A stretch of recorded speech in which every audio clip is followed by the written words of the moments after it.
আসসালামু আলাইকুম রহমতুল্লাহি ওবরাকাতুহু। দর্শক, আমরা এমন একটা জায়গায় আসছি যেখানে আমাদের বাড়ি থেকে বাসা থেকে প্রায় 25 কিলোমিটার দূরে আমরা এখন আসছি আপনাদেরকে একটা জিনিস দেখানোর জন্যে। সেটা হলো এই জায়গাটা, এখন যে দাঁড়ায় আছি এখানে প্রায় 4 একর জমিতে এক ভাই আনারসের চাষ করছে।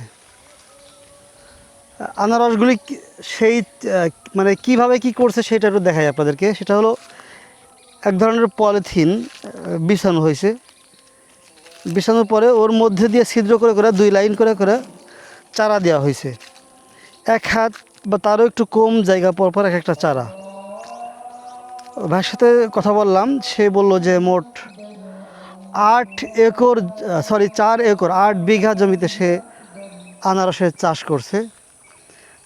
আগে একটা জমিতে দেখছি সেখানে সে এরকম পলিথিন দেয় নাই, কিন্তু এই জায়গাটাতে এরকম পলিথিন দিয়ে দিছে সে। এরকম পলিথিন দেওয়াতে কি হয়েছে, ঘাস কম হয়েছে এবং গাছগুলি খুব গ্রোথ হয়ে উঠতেছে আর কি। কারণ এই যে পলিথিনের ছিদ্র, এই ছিদ্র দিয়ে পানি যেতে পারে না। যতটুকু পানি দরকার ও সাইড থেকে নিয়ে নেয়। অতিরিক্ত পানি পেলে তো গাছের ক্ষতি হয়। তো এখানে একটু আধুনিক পদ্ধতি করছে সে। অলরেডি 20 লাখ টাকা খরচ করে ফেলছে তার এই জমির পিছনে। সে টার্গেট নিছে যে 1 বছরে হয়তো আরও তার 5 লাখ টাকা ব্যয় হবে। 25 লাখ টাকা তার ব্যয় হবে। এই 25 লাখ টাকা তার অন্যান্য ফসলে, আনারসের জমিতে অন্যান্য ফসল আছে, সেইগুলি তার উঠে আসবে এবং আনারস থেকে তার 80 লাখ টাকা ব্যবসা হবে। এরকম একটা স্বপ্ন নিয়ে সে আগাইতেছে। অনেক বড় একটা উদ্যোগ নিছে। আমরা সেই জিনিসটাই দেখতে আসছিলাম, আপনাদের সাথে একটু শেয়ার করলাম এবং আপনাদেরকে দেখাইলাম। এখানে অনেক বড় স্পেস। এখানে আছে 2 একর জমি, অর্থাৎ 4 বিঘা। আর ওই পাশে আরও একটা জমি দেখে আসছি, ওইখানেও 2 একর 4 বিঘা। 4 বিঘা জমিতে মোট 8 বিঘা জমিতে আনারসের চাষ। আমাদের এই অঞ্চলে প্রচুর পেঁয়াজ হয়। পেঁয়াজ মৌসুম শেষে পেঁয়াজের ভিতরে পাট বোনানো হয়। পাটের পরে আবার ধান, 3টা ফসল হয়। কিন্তু একটু ব্যতিক্রমী চাষাবাদ শুরু করছে এই ভাই, মিলন ভাই, যে সে এখানে একটা আধুনিক চাষাবাদ, যেটা বলা চলে যে মানে আমাদের এই অঞ্চলে নাই। কোথা থেকে সে এই সাহস পাইলো যে এরকম টাকা ইনভেস্ট করলে সে টাকা উঠেই ফেলতে পারবে, তার লস হবে না, সে এরকমের কী করছে আমরা জানি না। তবে তার সাক্ষাৎকারে আমরা যতটুকু পাইছি এবং তার বাড়ির ছাদে আমরা যা দেখছি, তাতে বোঝা গেল যে সে আগে এটা পরীক্ষা নিরীক্ষা করছে। পরীক্ষা নিরীক্ষা করে যখন দেখছে যে এটা থেকে ব্যবসা করা সম্ভব, তখনই সে এটা সাহস নিয়ে এত টাকা ইনভেস্ট করে ফেলছে। 25 লক্ষ টাকা ইনভেস্ট, কিন্তু অনেক টাকা। সে অলরেডি 19 লাখ টাকা ব্যয় করছে, আরও 5 লাখ টাকা 6 লাখ টাকা তার ব্যয় হবে এই জায়গা, সে এটা বলছে আর কি। তো এটা হচ্ছে তার জমি। আমরা ওই যে লাল সীমানা দেখা যায় একেবারে রাস্তার সাথে, আমরা এখন মাঝামাঝি জায়গায় আছি।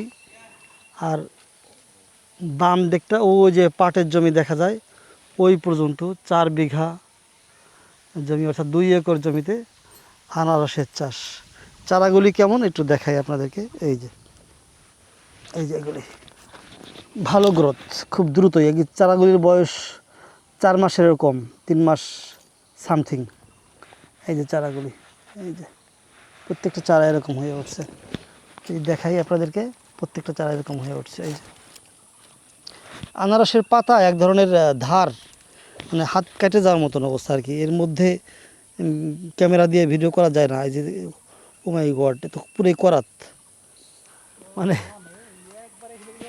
গাছ কাটা করাত। উল্টোর দিকে টান লাগলে হাতকে একদম করাতের মতো কেটে যাবে। হ্যাঁ, তো আমি তো মনে করছি মনে খালি বা ঢেকে দিয়ে না, তো নিচের দিকে দেওয়ার কথা। করাতের মতো একদিকে আল করা, যেরকম একদিকে আল করা থাকে, পাতাগুলি এরকম আল করা, মানে উল্টে ফেলে ধরে টান দিলে গাছ কেটে যাবি। একেবারে কাচির আলের মতো আর কি, করাত ধার, করাতের মতো ধার। যাই হোক, এর মধ্যে আর ঢুকবো না, যতটুকু দেখার দেখলাম এবং আপনাদের সাথেও শেয়ার করলাম বিষয়টা। অনেক বড় এরিয়া নিয়ে আনারস চাষ করতেছে, অনেক বড় স্বপ্ন নিয়ে। দেখা যাক, যদি আবহাওয়া অনুকূলে থাকে আশা করা যায় তার এই সফলতা আমরা দেখতে পাবো। যে বিষয় হলো সব আবহাওয়ায় সব ধরনের ফসল হয় না আমাদের এই অঞ্চলে। আমাদের এই অঞ্চলে চাষাবাদ হয় হলো গিয়ে পাট, পেঁয়াজ, ধান, কিন্তু এই ভাই ব্যতিক্রমী এক ধরনের ফসল চাষ করলো আর কি। তা সে একটা কথা বলছে, সে হলো যে সে 80,000 চারা লাগাইছে, এক একটা চারা থেকে তার এক একটা আনারস হবে, 2টি করে চারা হবে। তো আনারস বিক্রির পরে চারাও বিক্রি করা যায়। তো সে অলরেডি 1 লক্ষ চারার অর্ডার পাইছে, অর্থাৎ সে চারাও বিক্রি করবে। চারা তার টার্গেট, যে সে কিনে আনছিল 8 টাকা পিস চারা কিনছে, 2 টাকা তার কস্টিং গেছে, আনতে খরচ হয়েছে আরও 2 টাকা, 12 টাকার মতো তার চারা প্রতি খরচ হয়েছে। তো এখন সে বলতেছে যে 10 টাকা করে আমি চারা বিক্রি করবো। হ্যাঁ, এই জায়গায় একটু বান্ধ দিয়ে জায়গা, এই যে গেটটা খুলে ঢুকছিলাম, এই যে রশি আছে, এই কর্নারটা এখানে বাঁধে দাও, কারণ ওই অন্য লোকজন ঢুকে আবার বেটার ক্ষতি করবে। বিশাল বড় এরিয়া নিয়ে আনারসের চাষ। আমাদের এই অঞ্চলে এটা নতুন, আগে কখনোই দেখিনি আর কি। সব জায়গায় অন্যান্য বাংলাদেশের অন্যান্য অঞ্চলে আনারসের চাষ হয়, তা আমাদের এই অঞ্চলে হয় না, এই প্রথম।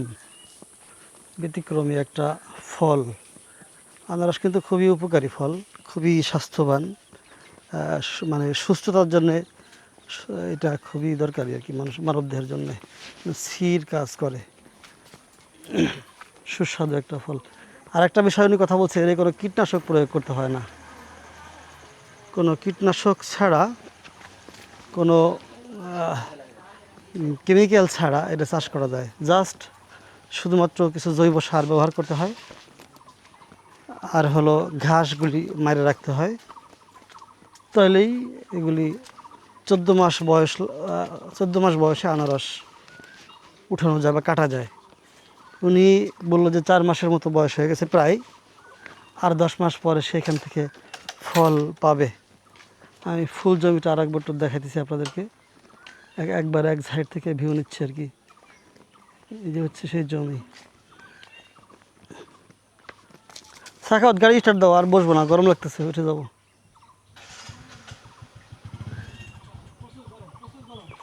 হ্যাঁ, গাড়ি চালাইলে বাতাস লাগবে না, তখন ভালো লাগবে না, অনেক গরম। আর দুপুর টাইম, এখন 1:10 বাজে। আমরা এখন আমাদের গন্তব্যে অর্থাৎ বাসার দিকে ফিরে যাব। আসছিলাম এই আনারসের ক্ষেত বা জমিটা দেখার জন্যে, বাগান দেখার জন্যে, আপনাদের সাথে শেয়ার করার জন্যে, সেটা করলাম আর কি। কোন গাছটায় পাতার চাইতে ফল বেশি? সাখাওয়াত বলতেছে এই গাছটার পাতার চাইতে ফল বেশি। এটা হচ্ছে জাম্বুরা গাছ, অনেকগুলি ফল ধরছে, আসলে অনেকগুলি ফল ধরছে। জাম্বুরা গাছ প্রচুর ফল ধরছে। চলো তাহলে আমরা যাই।